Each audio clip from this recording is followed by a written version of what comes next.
कृष्णाय वासुदेवाय हरे परमात्मने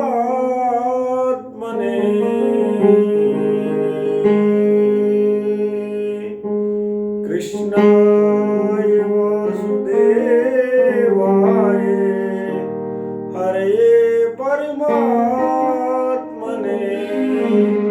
नंद गोप कुमाराय गोविंदाय नमो नमः नंद गोप कुमाराय गोविंदाय नमो नमः।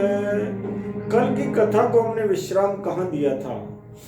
जहां हमने चर्चा की थी, सनत कुमार आदि ऋषि कहते हैं कि ये मानवा पाप कृतस्तु सर्वदा, जो लोग निरंतर पाप में रत रहते हैं वे भी यदि भागवत की शरण में आ जाते हैं तो मुक्ति पा लेते हैं। और वो कहते हैं कि सुनो, अत्र ते कीर्तयिष्यामि इतिहासम पुरातनम, सुनो हम तुम्हें एक पुरातन इतिहास सुनाते हैं। वहीं से आज की यात्रा प्रारंभ करते हैं। वे कहते हैं कि सुनो, तुंगभद्रा नदी के किनारे पर एक आत्मदेव नाम के ब्राह्मण वास किया करते थे। सूर्य के समान तेजस्वी ब्राह्मण थे, प्रख्यात थे, धनी थे और उनकी प्यारी पत्नी थी उनके घर में जिसका नाम था धुंधुली, जो सुंदरी थी लेकिन सुंदरी रहने के साथ साथ अपनी बात पर अड़ने वाली भी थी। तत्प्रिया धुंधली स्मृता, उनके धुंधली नाम की प्रिया पत्नी थी। और वो धुंधली कैसी थी?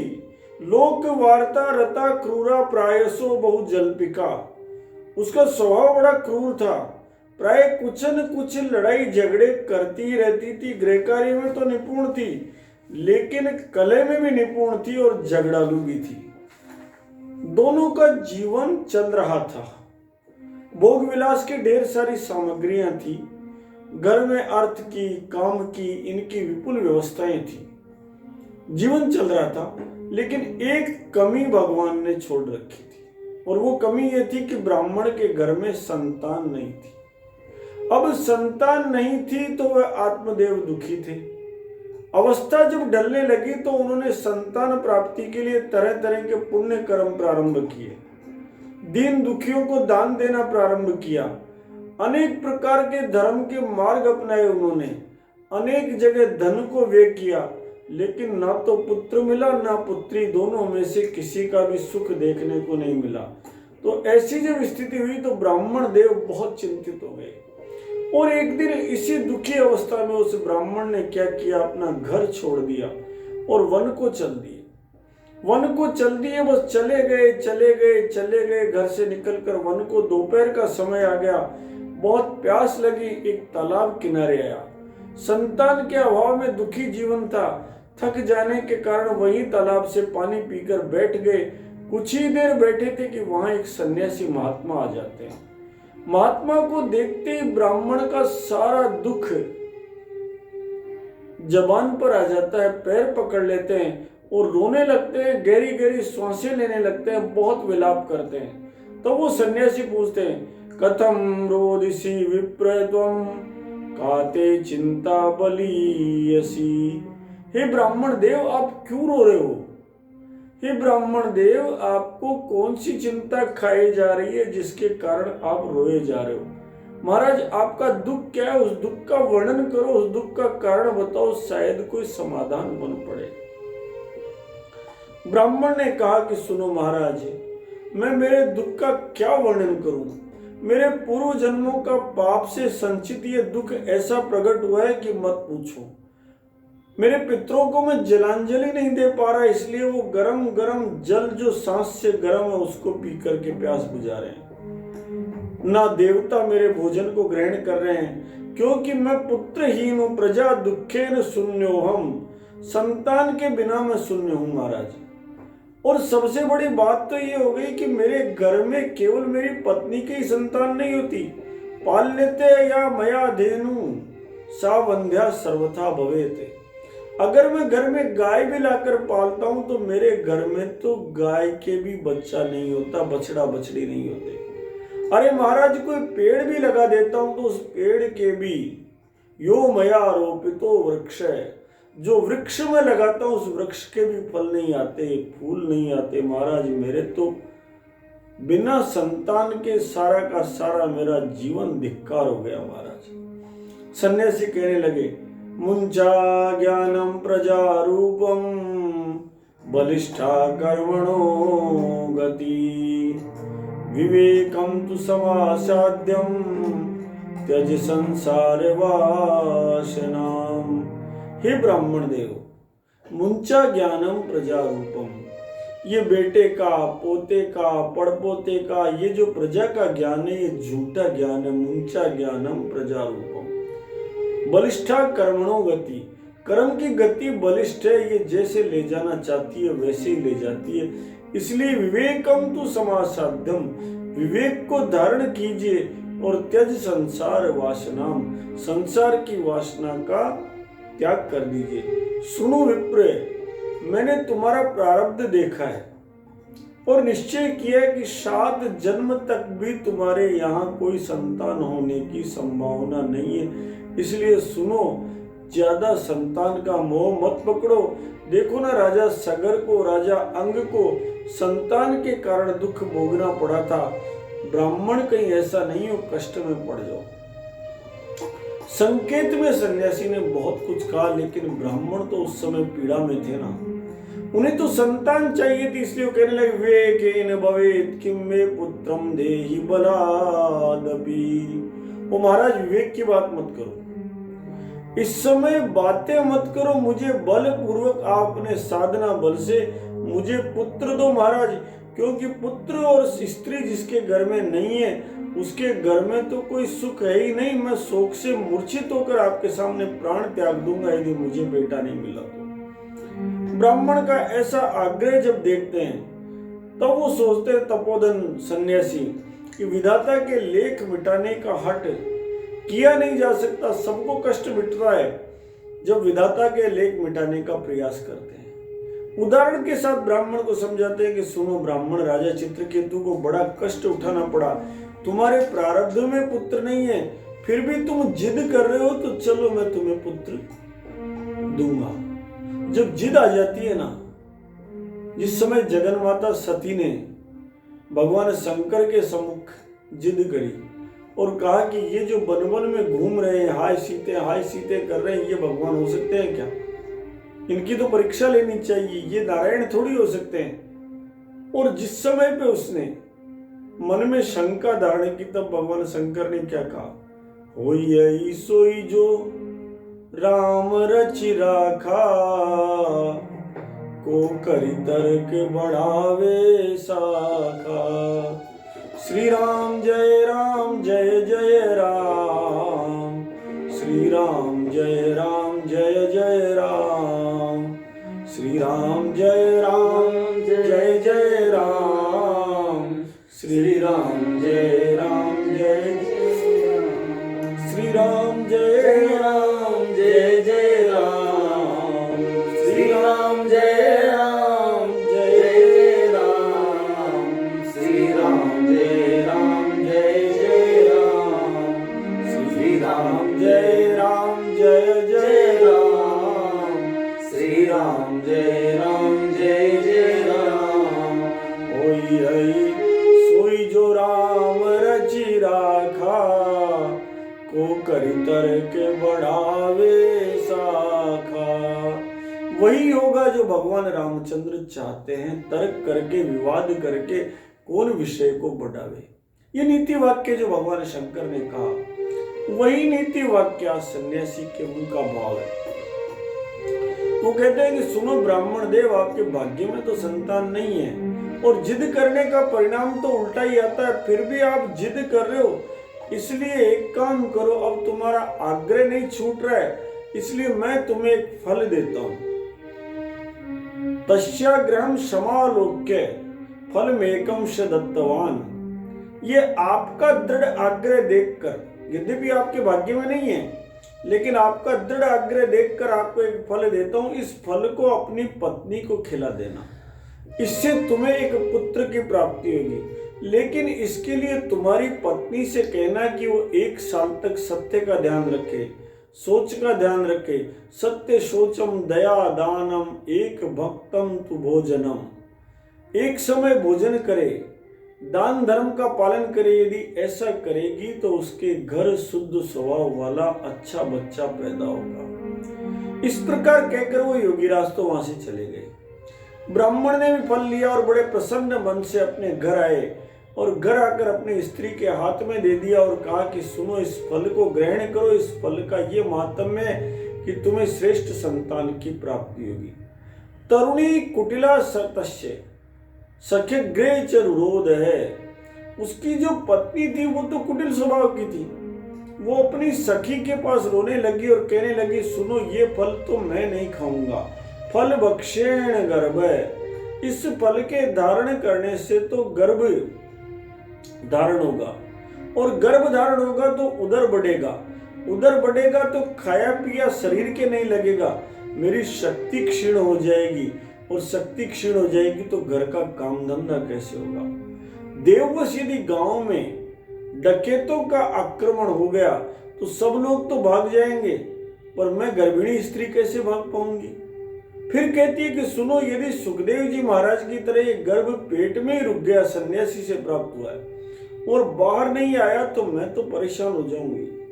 फिर कहती है कि प्रसव काल के समय यदि ये टेढ़ा हो गया तो भी कितना दुख होगा। जन्म का कष्ट कितना बड़ा होगा। मैं सुकुमारी स्त्री उस दुख को कैसे झेल पाऊंगी। फिर कहती है, जैसे भी हो, इस प्रकार के सत्य सोच आदि नियमों का पालन करना भी तो कठिन है। कैसे इतने नियमों का पालन करें। लालने पालने दुखम प्रसूतायाश्च वर्तते वंध्या व विधवा नारी सुखिनी चेति में मति। एक सिद्धांत गढ़ देती है वो अपने स्वभाव के अनुकूल। लालने पालने दुखम, बच्चे के लालन पालन में बहुत दुख होता है। प्रसूतायाश्च वर्तते, प्रसूता का कष्ट तो इतना भयावह कष्ट होता है, कोई कल्पना नहीं कर सकता। जन्म देने का कष्ट। वंध्या व विधवा नारी, स्त्री को या तो बांझ होना चाहिए, निसंतान होना चाहिए, अथवा विधवा होना चाहिए, वही स्त्री सुखी होती है, ऐसा मेरा मत है। इस प्रकार का जो वो मत धारण कर लेती है, तरह तरह के कुतर्क धारण कर लेती है, तो उसका प्रारब्ध अपने आप तय होता जाता है। वह उस फल को नहीं खाती है। पति उससे पूछते हैं कि आपने फल भक्षण कर लिया। एवं कुतर्क योगेन तत्फलम नैव भक्षितम, खुद तो खाती नहीं है लेकिन अपने पति को कहती है कि हाँ मैंने खा लिया है। एक दिन उसकी बहन घर आती है तो उस बहन को सारा वृत्तांत सुनाती है और कहती है कि मेरे मन में बड़ी चिंता है। तब बहन कहती है, चिंता मत करो, मेरे पेट में बच्चा है, प्रसव होने पर वह बालक मैं तुम्हें दे दूंगी और तब तक तुम गर्भवती के समान आचरण करते रहो और उस मेरे बालक को तुम ले लेना और उसके पश्चात उसी बालक को अपना बालक बता देना। फिर वो बहन कहती है कि सुनो, इस फल की परीक्षा भी लो, इस फल को गैया मैया को खिला दो ताकि पता लगे कि सन्यासी के यहाँ से दिया हुआ फल कैसा परिणाम देता है। और उस ब्राह्मण ने स्त्री स्वभाव से जो जो उसकी बहन ने कहा वैसा वैसा ही करती गई। अतः काले ने सा नारी प्रसूता बालकम तदा, उसने वो फल गैया मैया को खिलाया, पूरा गर्भिणी स्त्री होने का नाटक किया और समय आने पर उसने अपनी बहन का बेटा लेकर के उस धुंधुली ने अपने ब्राह्मण पति को सूचना दे दी कि सुख पूर्वक मेरे यहाँ बालक हो गया है। ब्राह्मण प्रसन्न हो गया, उसने दान दिया, धर्म दिया। धुंधुली ने कहा कि सुनो, मेरे स्तनों में दूध नहीं आ रहा है, इसलिए इस बालक का पालन करने में दिक्कत आएगी, मैं क्यों नहीं इसे मेरी बहन के पास ले जाती हूँ। उस बहन के अभी बच्चा जो हुआ वो मर गया है, इसलिए उसके स्थान पर इस बच्चे को दूध पिलाकर मैं लालन पालन कर लूंगा। ब्राह्मण सीधे हैं, ब्राह्मण ने भेज दिया। धुंधुली ने उस बच्चे का नाम भी धुंधुकारी रखा। उस धुंधुकारी के जन्म के कुछ समय पश्चात ब्राह्मण के घर में गाय के या मनुष्य आकार का बच्चा हुआ। सब लोग बड़े आनंदित हुए। सबने ब्राह्मण के भाग्य को सराहा और कहा, या तो ब्राह्मण के घर में बच्चे नहीं होते थे और अब तो बच्चे गाय भी देने लग गई, गाय भी मनुष्य के बच्चे देने लग गई। गुप्त योग से, गुप्त रहस्य से, देव योग के कारण उस बालक का रहस्य किसी को पता नहीं लगा। और ब्राह्मण ने जब बच्चे के गाय जैसे कान देखे तो उसका नाम गोकर्ण रख दिया। समय बीतता गया, दोनों बालक जवान होते गए। प्रकृति के अनुसार गोकर्ण बड़े पंडित और ज्ञानी हुए, लेकिन धुंधुकारी बड़े ही दुष्ट वृत्ति के बालक बन गए। स्नान शौच आदि जितने भी सत्कर्म थे उनसे तो उसका नाम ही नहीं था। खान पान में भी कोई परहेज नहीं रहा। क्रोध भी उसमें बड़ा चढ़ा हुआ था और बुरी बुरी वस्तुओं का संग्रह वो करने लग गया। दूसरों की चोरी करना, लोगों से द्वेष बढ़ाना, दूसरों के घरों में आग लगा देना, दूसरे के बच्चों को कुएं में डाल देना, हिंसा में रत रहना, हर समय अस्त्र शस्त्र धारण करना, अंधे दीन दुखियों को व्यर्थ में तंग करना, हाथ में फंदा लिए हुए शिकार की टो में घूमते रहना, अनाचार अत्याचार में लगे रहना, ये सारे के सारे कर्म उसमें हो गए। अब इस समय उसके जो पिता है वो बहुत रोने लगे। उस संतान से दुखी हो गए जिसके लिए संत ने कहा था मुंचा ज्ञानम प्रजा रूपम बलिष्ठा कर्मणो गति।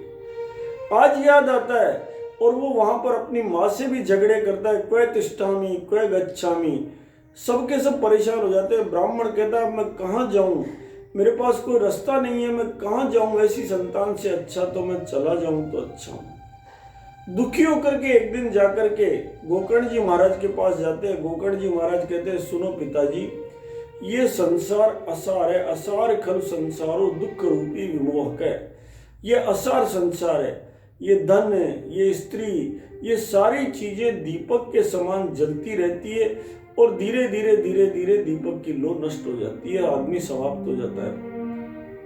सुख तो ना तो इंद्र को है, सुख ना चक्रवर्ती राजा को है, सुख केवल अगर है तो विरक्त को है, सुख केवल अगर है तो एकांत जीवी को है, सुख केवल है तो मुनि को है। ये मेरा पुत्र है, इस अज्ञान को छोड़ दीजिए। मुंचा ज्ञानम प्रजा रूपम मोह तो नरके गति, नरक की गति ले जाने वाला है ये मेरा बेटा है, ये मेरा पोता है, ये मेरा पड़पोता है। ये जो ज्ञान है, जो ज्ञान सन्यासी ने दिया था, आज वही ज्ञान गोकर्ण जी महाराज अपने पिता को गुरु बनकर देते हैं। गोकर्ण जी महाराज के इस प्रकार उपदेश देने के पश्चात पिता उनसे पूछते हैं कि बेटा मुझे करना क्या चाहिए। तब गोकर्ण जी महाराज कहते हैं कि सुनो पिता, आप वनवास में चले जाइए और वनवास में जाकर के निरंतर साधना कीजिए। वो कहते हैं वन में जाकर मैं क्या करूं, मैं बड़ा मूर्ख हूं, अब तक स्नेह पास में बंधा हुआ रहा, घर रूपी अंधेरे कुएं में पड़ा रहा, इसलिए तुम दयालु हो, मेरा उद्धार करो। गोकर्ण जी महाराज कहते हैं दे अस्तिमांस रुधिरे विमतिम त्यज त्वं जाया सुतादिषु सदा ममतां विमुञ्च पश्यानिशं जगदिदं क्षणभङ्गनिष्ठं वैराग्य राग रसिको भवभक्तिनिष्ठ। मेरे पिताजी, ये जो शरीर है ये हड्डी मांस और रुधिर का पिंड है, आदमी का जिस्म क्या जिस पे सैदा है, जहां एक मिट्टी की इमारत एक मिट्टी का मकान। कबीर ने एक बहुत सुंदर भजन गाया है इसी के लिए। क्या तन माझे तारे एक दिन माटी में मिल जाना, क्या तन माझे तारे एक दिन माटी में मिल जाना। छेलो बणियों फिरे जगत में, दर पगड़ी में फूल। छेलो बणियों फिरे जगत में, दर पगड़ी में फूल। काल बलि का लगे तमाचा, काल बलि का लगे तमाचा, जावे चौकड़ी भूल। क्या तन माझे तारे एक दिन माटी में मिल जाना, क्या तन माझे तारे एक दिन माटी में मिल जाना। जब लक तेल दिया में बाती, जगमग जगमग होई। जब लक तेल दिया में बाती, जगमग जगमग होई, निपट्यो तेल बीत गई बाती, निपट्यो तेल बीत गई बाती, ले चल होई रे क्या तन माझी तारे, एक दिन माटी में मिल जाना क्या तन माझी तारे, एक दिन माटी में मिल जाना। हाड जले जू लाकड़ी तेरे, केस जले जू घासा, हाड जले जू लाकड़ी तेरे, केस जले जू घासा, सोने जैसी काया जल गई, सोने जैसी काया जल गई, कोई न आयो पासा क्या तन माझ तारे, एक दिन माटी में मिल जाना। जब लख जीवे माता रोवे, बहन रोवे 10 मासा, जब लख जीवे माता रोवे, बहन रोवे 10 मासा, 13 दिन तक तिरिया रोवे, 13 दिन तक तिरिया रोवे, फिर करे गरवासा क्या तन माझ तारे, एक दिन माटी में मिल जाना क्या तन माझ तारे, एक दिन माटी में मिल जाना। घर की तिरिया झुर झुर रोवे, बिछुड़ गई रे मेरी जोड़ी, घर की तिरिया झुर झुर रोवे, बिछुड़ गई रे मेरी जोड़ी, कहते कबीर सुनो भाई साधो, कहते कबीर सुनो भाई साधो, किण जोड़ी किण तोड़ी क्या तन माझ तारे, एक दिन माटी में मिल जाना क्या तन माझ तारे, एक दिन माटी में मिल जाना। दे अस्थिमान से रुद्रे विमतिम त्यजत्वम, जाया सुतादिषु सदा ममतां विमुञ्चे, पश्चानिशं जगदिदं क्षणभङ्गनिष्ठं, वैराग्य राग रसिको भवभक्ति निष्ठे। मेरे पिताजी, ये शरीर हड्डी का, मांस का और रुधिर का पिंड है, इसे अपना मानना या मैं मानना छोड़ दें और स्त्री पुत्रादि जो परिवार जनित रिश्ते उन्हें भी अपना नहीं माने, बल्कि संसार को निरंतर क्षण भंगुर देखे और इसकी किसी भी वस्तु को स्थायी समझकर उसमें राग उत्पन्न नहीं करे, बल्कि वैराग्य के रसिक होकर भगवान की भक्ति में लगे रहे। वैराग्य राग रसिको भव भक्ति निष्ठ। भगवत जन के लिए सबसे बड़ा धर्म यही है। अन्य सभी लौकिक धर्मों से मुख मोड़ लें, सदा साधु जनों की सेवा करें, भोगों की लालसा को नजदीक नहीं फटकने दें और जल्दी से जल्दी दूसरों के गुण और दोषों पर विचार करना छोड़कर एकमात्र भगवत सेवा अथवा भगवान की कथाओं का रसपान करना प्रारंभ करें। इस प्रकार पुत्र की वाणी से प्रभावित होकर के, अत्यंत प्रभावित होकर के आत्मदेव ने घर छोड़ दिया। आज उन्हें सिद्ध हो चुका था मुंचा ज्ञानम प्रजा रूपम, मोह को नरके गति, और वन की यात्रा की और वन में जाकर उन्होंने दशम स्कंद का भगवत श्रीमद् भागवत के दशम स्कंद का जो भगवान कृष्ण के गोचारण लीला का स्कंद है, भगवान कृष्ण की बाल लीलाओं का स्कंद है, जो भगवान कृष्ण के वेणुनाद का शवे कृष्ण ग्रहीत मानसों का अध्ययन है, अद्भुत स्कंद है। उस स्कंद का नियमित पाठ किया श्री कृष्ण महापनियतम दशमस्य पाठात, और उस दशमस्य पाठ को करते हुए, उस दशम स्कंद के पाठ को करते हुए उन्होंने आत्मदेव ब्राह्मण ने भगवान श्री कृष्ण चंद्र को प्राप्त कर लिया। इति श्री पद्म पुराण उत्तरखंडे श्रीमद् भागवत महात्म्य विप्र मोक्षो नाम चतुर्थो अध्याय। बोले श्री कृष्ण चंद्र भगवान की जय। जगत जननी गौ मात की जय। नंदी भगवान की जय। बैल भगवान की जय। बछड़ा भगवान की जय। बछड़ी भगवान की जय। भारत माता की जय।